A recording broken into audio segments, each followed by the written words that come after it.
Trying to get there, but tomorrow is, so I'll certainly be there. And yes, I followed that mystery of tomorrow because here I am, vying for tomorrow's breath and filling my lungs with today's air. This air pulses life in my veins as I run into freedom, breaking the chains of my past and obliterating the ghosts of my yesterdays.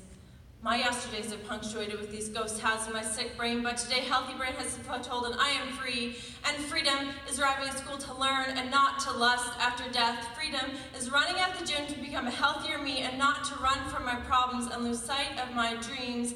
Freedom is going to the movies with my friends, and when I say goodbye, it means see you later and not a final farewell. Freedom is counting sheep as I drift off to sleep and not counting each breath as blood seeps from my skin. Because after bouts of mania left my mind taxed and my visa maxed, and after the depression screamed murder in my ears until I listened, after this I was put to sleep. But the stigma picketed around the hospital I slumbered in by privileged and healthy people clearly could not appreciate that the very space they oppress is the one reason I existed long enough to write this poem. So, let me tell you a true tale from the psych hospital until you sit back and think that is not what they say it is. During mealtime, with plastic spoons only, I twirled the food around my spoon until I lost all will to eat. So let's move on. I won a game of bingo after 21 failed attempts. My roommates and I blared the radio and danced in a room that didn't have a closing door. I joined the knitting club with laughter and a cup of tea because no caffeine after 2. I shot hoops with Jay in the AM and called Sonia in the PM until my 10-minute time slot was over. I had ripped jeans that one patient was determined to fix. You bought ripped jeans? So under close supervision, we were granted a needle and thread to mend the holes, but we all knew it meant more than just the holes.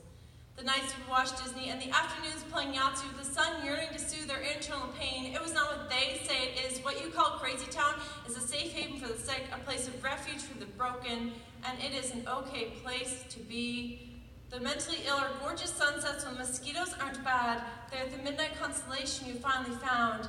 They are adventures, not ordeals.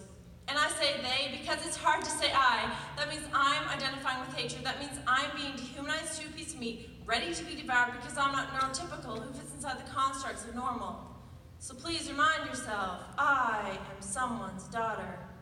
I glanced in the mirror and noticed my dimple didn't disappear. I am aging, I have a gray hair.